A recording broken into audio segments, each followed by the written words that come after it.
કેમ છો વિદ્યાર્થી મિત્રો? લાસ્ટ લેક્ચરની અંદર આપણે શેના વિશે ભણ્યા? લાસ્ટ લેક્ચરની અંદર આપણે જોયું વૃદ્ધિ મોડેલ વિશે. આપણે જે વૃદ્ધિ મોડેલ છે એની અંદર બે પ્રકારો સમજ્યા. એક પ્રકાર હતો ચર ઘાતાંકીય વૃદ્ધિ મોડેલ અથવા તો ચર ઘાતાંકીય કર્વ જે આપણને મળે છે એ, અને બીજો હતો સંભાવ્ય વૃદ્ધિ.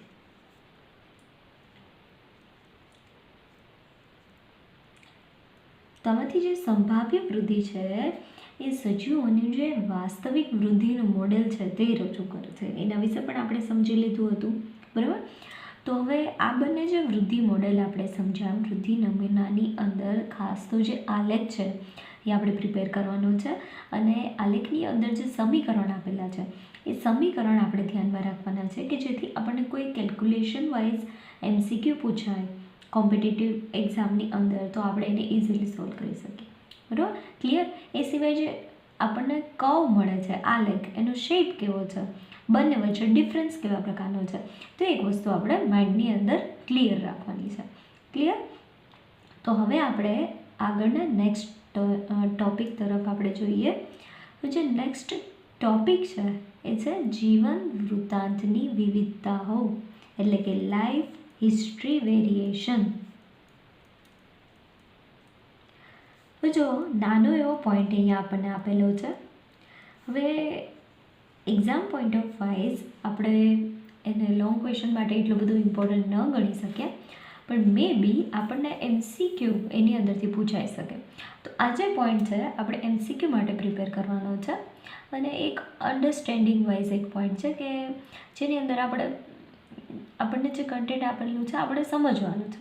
ક્લિયર? બરાબર. તો પહેલાં જે એક ઇમ્પોર્ટન્ટ પોઈન્ટ છે એ શરૂ કરતાં પહેલાં આપણે એક નાનો પોઈન્ટ સમજવાનો છે. એના પછીનો જે પોઈન્ટ છે જે એકદમ લેન્ધી છે અને સાથે સાથે ઇમ્પોર્ટન્ટ છે, પણ થોડો એક્ઝામ્પલ ને બધું છે એટલે થોડો ઇન્ટરેસ્ટિંગ પોઈન્ટ છે. ક્લિયર? તો હવે આપણે વાત કરીએ લાઈફ હિસ્ટ્રી વેરિએશન. જો હવે આ પોઈન્ટની અંદર આપણને એ વાત કરેલી છે કે જે અલગ અલગ જાતિના સજીવો છે એનું જે જીવન છે, વૃત્તાંત એટલે આપણે શું કહીએ? વૃત્તાંત એટલે કહીએ ને એની હિસ્ટ્રી, એનો લેખ, જીવન રિલેટેડ એનો લેખ અથવા તો એની હિસ્ટ્રી. તો જે અલગ અલગ જાતિના સજીવોની વસ્તી છે તો એની અંદર અલગ અલગ પ્રકારની યોગ્યતા હશે, બરાબર. પ્રજનનને લઈને આપણે વાત કરતા હોય તો પ્રજનનની જે ક્ષમતા છે એ પણ બધામાં અલગ અલગ હોય. તો મોટા ભાગે અહીંયા આ પોઈન્ટની અંદર જે અલગ અલગ જાતિના સજીવોની પ્રજનન ક્ષમતા છે અને પ્રજનનના આધારે જે નવી સંતતિ જન્મે છે તો એ બધા વિશે વાત કરેલી છે. ક્લિયર? તો હવે આપણે પોઈન્ટની શરૂઆત કરીએ. સૌથી પહેલાં આપણે વાત કરીએ કે વસ્તી કે જે નિવાસસ્થાનમાં રહે છે, વસ્તી હોય તો એની સામે આપણે શું યાદ રાખવાનું છે? નિવાસસ્થાન. કે કોઈ એક વસ્તી એવી છે કે જે નિવાસસ્થાનમાં રહે છે અને તેમાં પોતાની મહત્તમ પ્રજનન યોગ્યતા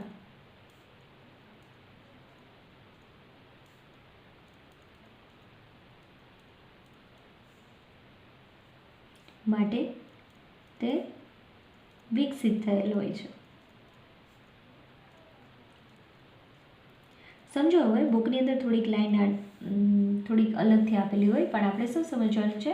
કોઈ એક વસ્તીના નિવાસસ્થાનમાં રહે છે અને એ નિવાસસ્થાનમાં પોતાની મહત્તમ પ્રજનન યોગ્યતા માટે તે વિકસિત થયેલ હોય છે. હવે કુદરત શું કરે છે? તો કુદરતનો એક પ્રિન્સિપલ એવો હોય છે કે કોઈ પણ સજીવો છે એની સંખ્યા અહીંયા વધે, બરાબર.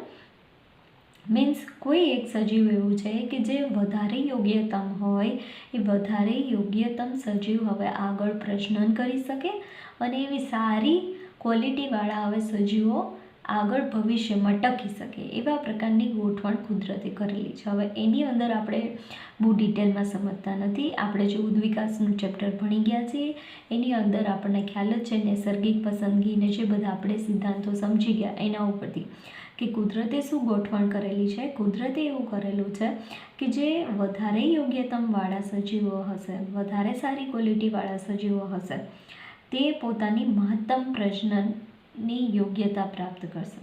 બરાબર.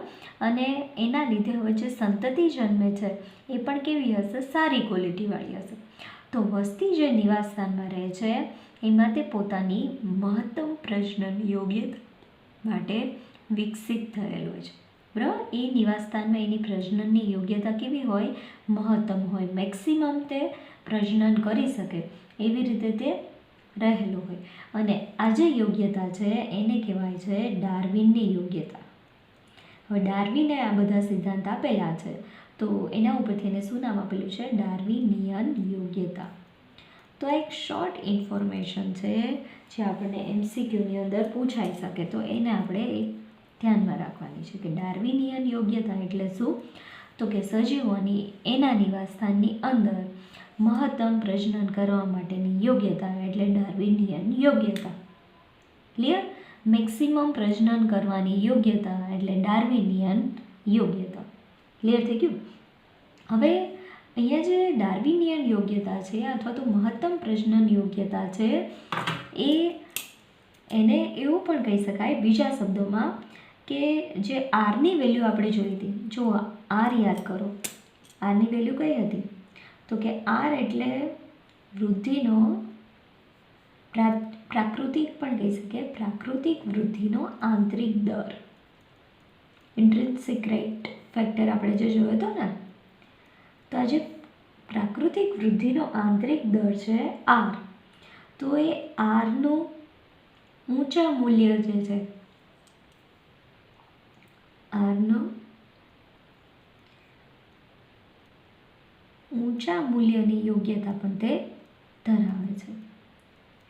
હવે કોઈ વસ્તીની અંદર જો સમજીએ આપણે, યાદ કરીએ આપણે આગળ જે આપણે આખું સમીકરણ જોયું એ સમીકરણ કેવા પ્રકારનું હતું?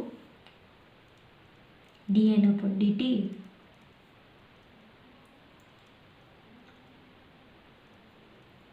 = R/N. તો જેમ જેમ આરની વેલ્યુ વધશે તો એમ હવે જે વસ્તી છે એ વસ્તીની અંદર વૃદ્ધિ પણ કેવી થવાની છે? વધારે થવાની છે. સમજો અહીંયા ખાસ આપણે યાદ રાખીએ, આપણે આગળ એક લાઈન જે છે એ અંડરલાઈન કરેલી. હવે આપણે એ લાઈનને યાદ કરો કે જે આર છે પ્રાકૃતિક વૃદ્ધિનો આંતરિક દર. હવે એ દર જે છે એ વસ્તી વૃદ્ધિ પર કોઈ જૈવિક કે અજૈવિક પરિબળની અસરને નક્કી કરવા માટે બહુ મહત્ત્વનો માપદંડ છે. મીન્સ આર જે છે એ બહુ ઇમ્પોર્ટન્ટ છે. આપણે અહીંયા કહીએ છીએ કે આર જે છે એની ઊંચું મૂલ્ય છે, તે ઊંચું મૂલ્ય ધરાવે છે. એનું મિનિંગ શું? કે વસ્તી વૃદ્ધિ જે છે એ કેવી થાય છે? વધારે થાય છે. તો જો આરની વેલ્યુ વધારે હશે તો વસ્તી વૃદ્ધિ પણ કેવી થશે? વધશે. તો અહીંયા શું કહેવા માગે છે કે જે ડાર્વિનિયન યોગ્યતા છે એને આપણે ઊંચા આર મૂલ્યની યોગ્યતા પણ કહી શકીએ કે ભાઈ એ સજીવો છે એની પાસે આરનું મૂલ્ય કેવું હોય? તો કે આરનું મૂલ્ય ઊંચા પ્રકારનું હોય. એ જાતિના સજીવનું આરનું મૂલ્ય કેવું હોય? ઊંચા પ્રકારનું, જેથી તે વધારે સારી રીતે પ્રજનન કરીને વધારે વૃદ્ધિની અંદર વધારો કરી શકે. ક્લિયર? તો ખાસ અહીંયા આપણે આ એક યાદ રાખવાનું છે કે ડાર્વિનિયન યોગ્યતા શેની સાથે સંકળાયેલી છે? ઊંચા આર મૂલ્યની યોગ્યતા. આરની વેલ્યુ વધારે હશે જેથી વૃદ્ધિની અંદર પણ વધારો થશે. ક્લિયર? તો આ લાઈન આપણને એક સમજાઈ ગઈ. આ લાઈનની અંદર આપણે શું ખાસ યાદ રાખવાનું છે? ડાર્વિનિયન યોગ્યતા. હવે નેક્સ્ટ આપણે શું સમજવાનું છે આગળ? બરાબર. તો નેક્સ્ટ પોઈન્ટ જે છે એની અંદર અમુક એક્ઝામ્પલ આપેલા છે. તો ખાસ તો આ જે એક્ઝામ્પલ છે એ આપણને MCQની અંદર પૂછાઈ શકે છે. તો બહુ જ ઇમ્પોર્ટન્ટ એવા એક્ઝામ્પલ છે, તો એને પણ આપણે અંડરલાઈન કરી લઈએ કે જે MCQ માટે ઇમ્પોર્ટન્ટ ગણી શકાય. હવે કેટલાક સજીવો એવા અહીંયા છે કે જે જીવનકાળમાં ફક્ત એક જ વખત પ્રજનન કરે. એક જ વખત જીવનકાળમાં પ્રજનન કરવાની ક્ષમતા ધરાવે.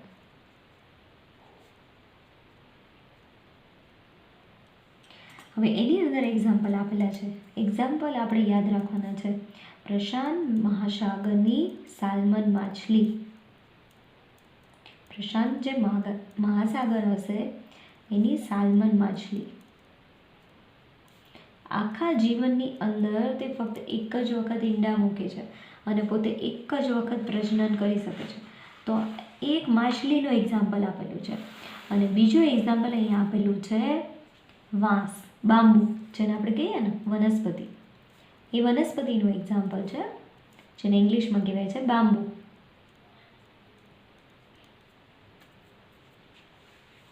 તો બંને એક્ઝામ્પલ આપણે યાદ રાખી લઈએ કે એવા સજીવો છે કે જે જીવનકાળની અંદર ફક્ત એક જ વખત પ્રજનન કરી શકે છે, એક જ વખત સંતતિનું નિર્માણ કરી શકે છે. જ્યારે બીજા પ્રકારના સજીવો એવા છે, આ તો આપણે એક પ્રકાર જોયું, બરાબર. હવે બીજા પ્રકારના સજીવો એવા છે કે જીવનકાળ દરમિયાન બધા સજીવોનું જીવન વૃત્તાંત સરખો નહીં હોય, દરેકની હિસ્ટ્રી સરખી નહીં હોય. અમુક વધારે વાર પ્રજનન કરે છે, અમુક એક જ વાર પ્રજનન કરે છે, અમુક પ્રજનનની અંદર ઘણી બધી સંતતિ ઉત્પન્ન કરે છે, જ્યારે અમુક સજીવો પ્રજનનમાં ઓછી સંતતિ ઉત્પન્ન કરે છે. તો આ બધા જે વેરિએશન છે, વિવિધતા, આપણે ભણવાનું જ શું છે આ પોઈન્ટની અંદર, જીવન વૃત્તાંતની વિવિધતાઓ, જે વેરિએશન્સ રહેલા છે સજીવોની અંદર, એના વિશે આપણે અહીંયા એક્ઝામ્પલ જોવાના છે, બરાબર. જીવનકાળ દરમિયાન ઘણીવાર પ્રજનન કરે, શોર્ટમાં આપણે લખીએ છીએ ઘણીવાર પ્રજનન કરે. તો એની અંદર એક્ઝામ્પલ કયા હશે? તો કે મોટા ભાગેના પક્ષીઓ અને સસ્તનો.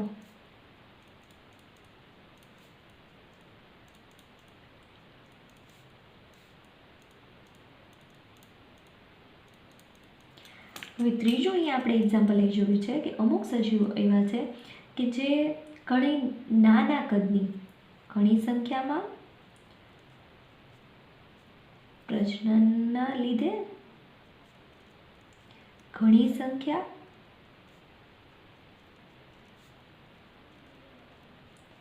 અને નાના કદના સજીવો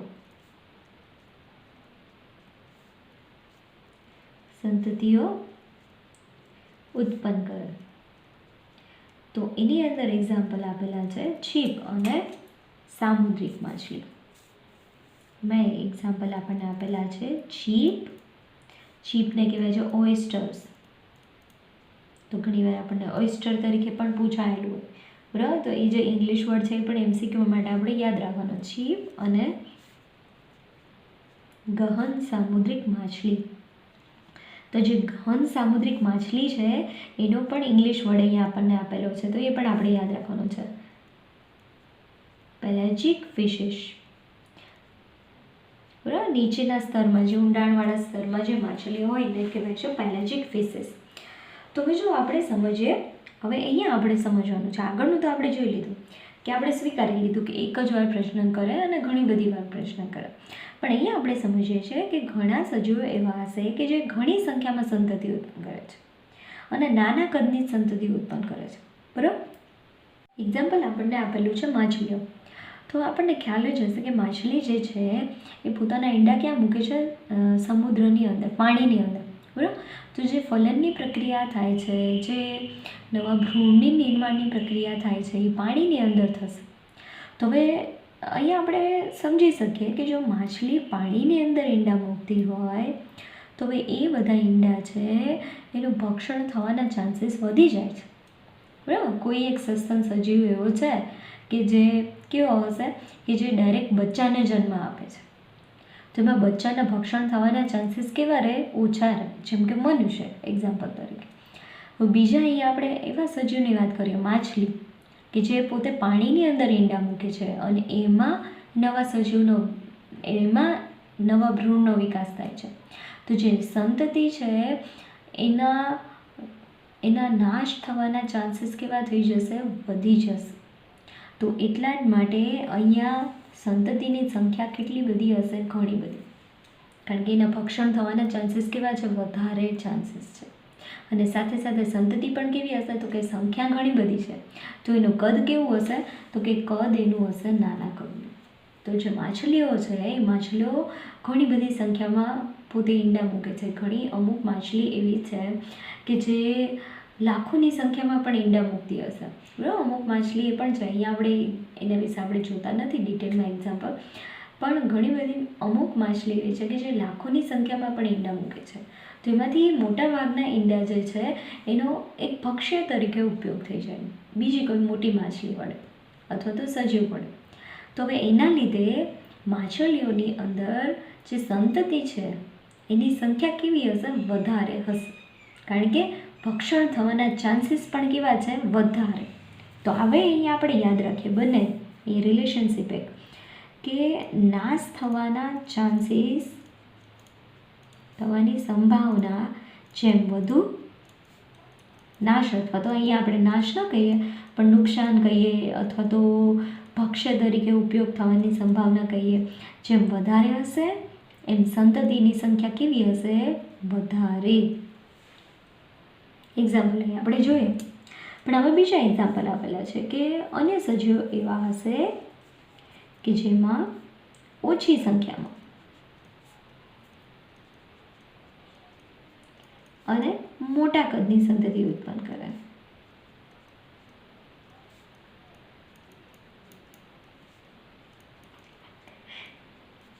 ઓછી સંખ્યામાં અને મોટા કદની સંતતિ ઉત્પન્ન કરે, બરાબર. અને એની અંદર એક્ઝામ્પલ આપણને આપેલા છે પક્ષીઓ અને સસ્તનો.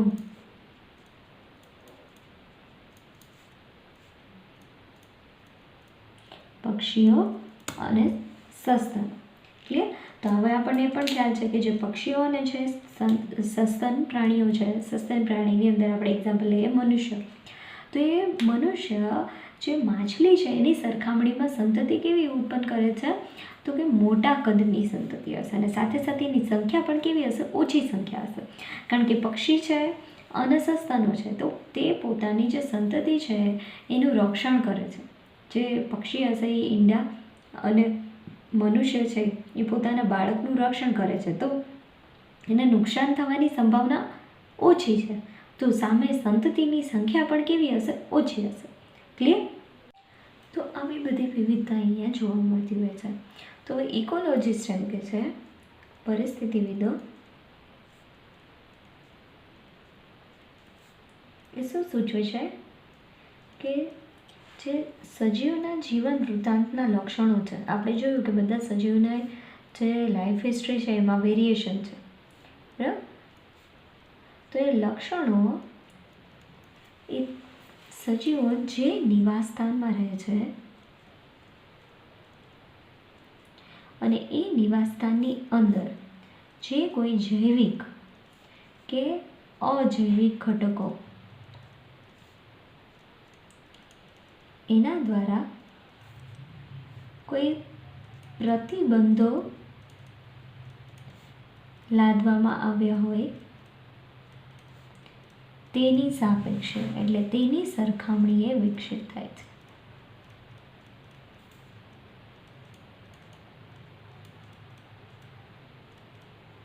શું સમજ્યા અહીંયા આપણે કે ઇકોલોજીસ્ટ શું કહે છે કે આ જે અલગ અલગ વેરિએશન છે, માછલીની અંદર વધારે સજીવો ઉત્પન્ન થાય છે ઘણી સંખ્યામાં અને અન્ય પક્ષીની અંદર સંખ્યા ઓછી હશે, તો બધા વેરિએશન શેના લીધે? બરાબર. સજીવની અંદર શું હશે કે તે પોતાના પ્રજનન માટે મહત્તમ યોગ્યતા પ્રાપ્ત કરશે. તો એ મહત્તમ યોગ્યતા શેના આધારે પ્રાપ્ત કરે છે? તો કે એ જે નિવાસસ્થાનની અંદર રહે છે એ નિવાસસ્થાનમાં કોઈ જૈવિક કે અજૈવિક પરિબળો હોય. પરિબળો કોઈ પણ પ્રકારના અહીં આપણે જે આગળ આપણે સમજી ગયા એવા પ્રકારના જે અજૈવિક પરિબળ જોઈએ આપણે, તો એ જે અજૈવિક કે જૈવિક ઘટકો હોય એના દ્વારા જે અમુક પ્રતિબંધો લાદેલા હોય તો એની સરખામણી એની સાપેક્ષે તે વિકસિત થશે. તો આ બધા જે જીવન વૃત્તાંતના લક્ષણ છે એ નિવાસસ્થાનની અંદર જે બધા પરિબળો છે એ નિવાસસ્થાનના પરિબળો મુજબ એ લક્ષણો બધા સજીવમાં વિકસિત થાય છે. અને એ જે વેરિએશન્સ છે એ આપણે અહીંયા પ્રજનનના એક એક્ઝામ્પલ ઉપરથી આપણે જોયું. બરાબર. અહીંયા આપણે મેઇન પોઈન્ટ જ શું વાત કરીએ છીએ? આપણે ડાર્વિનિયન યોગ્યતા.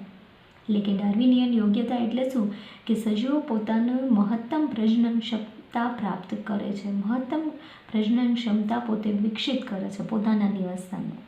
તો કેવી રીતે? એ પણ અહીંયા આપણે આવી રીતે 4 અલગ અલગ રીતે એક્ઝામ્પલ આપણને આપેલા છે અને ખાસ તો આપણે એ એક્ઝામ્પલ છે એ MCQ માટે યાદ રાખવાના.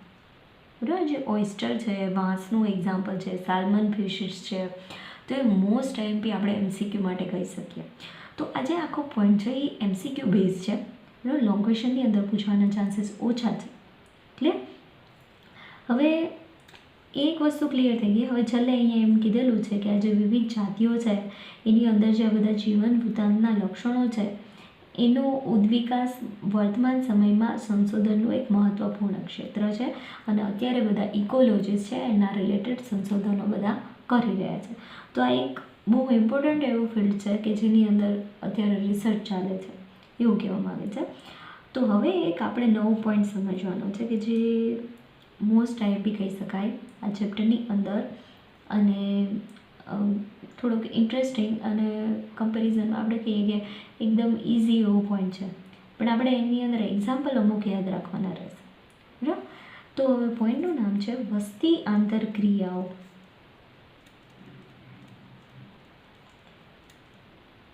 Population interaction. હવે આજના લેક્ચરની અંદર ફક્ત આપણે આ જે પોઈન્ટ છે એનું ઇન્ટ્રોડક્શન જોવાનું છે, રાઈટ. પછી આપણે જે એક ઇન્ટરેક્શન આપેલી છે, આપણે ઘણી બધી ઇન્ટરેક્શન વિશે ભણવાની છે, આંતરક્રિયા ઘણી બધી સમજવાની છે વિથ એક્ઝામ્પલ્સ. તો એક પછી એક પોઈન્ટ આપણે સમજતા જઈશું. તો આજના લેક્ચરની અંદર ફક્ત આપણે ઇન્ટ્રોડક્શન જોઈએ છે વસ્તીની આંતરક્રિયા. હવે અહીંયા આપણે પહેલાં એવું સમજીએ આંતરક્રિયા એટલે શું. તો કે આંતરક્રિયા એટલે એકબીજા જે અલગ અલગ જાતિની વસ્તી છે એકબીજા સાથે કોઈ પ્રક્રિયા કરે એને આપણે કહીશું આંતરક્રિયા, બરાબર. તો હવે પહેલાં તો એવું કહેવા માગે છે કે જો આંતરક્રિયા કરવી હોય તો એક કરતાં વધારે જાતિની વસ્તી જોઈએ. તો હવે આપણે એવું શું કોઈ નિવાસસ્થાન વિચારી શકીએ કે જ્યાં ફક્ત એક જ જાતિ હોય? વિચારો, શું પૃથ્વી પર એવું કોઈ નિવાસસ્થાન છે કે જેમાં ફક્ત એક જ જાતિનું નિવાસસ્થાન હોય, એક જ જાતિ વસવાટ કરતી હોય? તો કે નહીં, કદાચ આપણે એવું વિચારી ન શકીએ. દરેક જગ્યાએ તમે જુઓ તો દરેક જગ્યાએ એક કરતાં વધારે જાતિના સજીવોની વસ્તી રહેલી છે. હવે તો કારણ કે અહીંયા આપણે જો વિચારીએ કે કોઈ એક જાતિ છે કદાચ, તો એ એક જાતિ પોતે બીજી જાતિ પર આધારિત છે કોઈ ને કોઈ રીતે. અહીંયા આપણે કહીએ, ધારો કે આપણે વાત કરીએ કે કોઈ મનુષ્ય લઈએ આપણે, જે મનુષ્ય છે તો એ મનુષ્ય કોના ઉપર આધારિત છે? તો કે ખોરાક મેળવવા માટે વનસ્પતિની ઉપર આધારિત છે. તો મનુષ્ય પણ જે બીજી જાતિના સજીવો છે એના ઉપર ખોરાક માટે નભે છે. તો આપણે એવું ન કહી શકીએ કે કોઈ એક નિવાસસ્થાનમાં ફક્ત એક જ જાતિના સજીવો વસતા હોય. તો જે અલગ અલગ જાતિઓ છે એ અલગ અલગ જાતિઓની વચ્ચે પણ અમુક આંતરક્રિયા થતી હશે, અમુક સંબંધો હશે. હવે તમને કદાચ એવું એક્ઝામ્પલ થયું, અહીંયા બુકની અંદર એક્ઝામ્પલ આપેલું છે કે આપણે વાત કરીએ કે વનસ્પતિ છે તો વનસ્પતિને કયા સજીવની જરૂરિયાત હોય? ખોરાક માટે, બરાબર.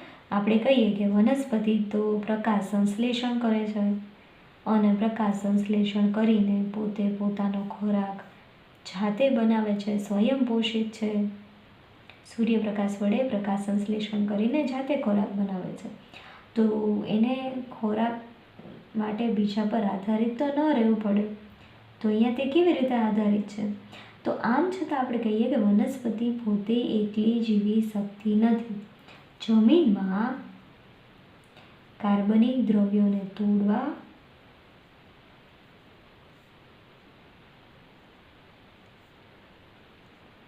તથા અકાર્બનિક પોષકોને શોષણ માટે પાછા આપવા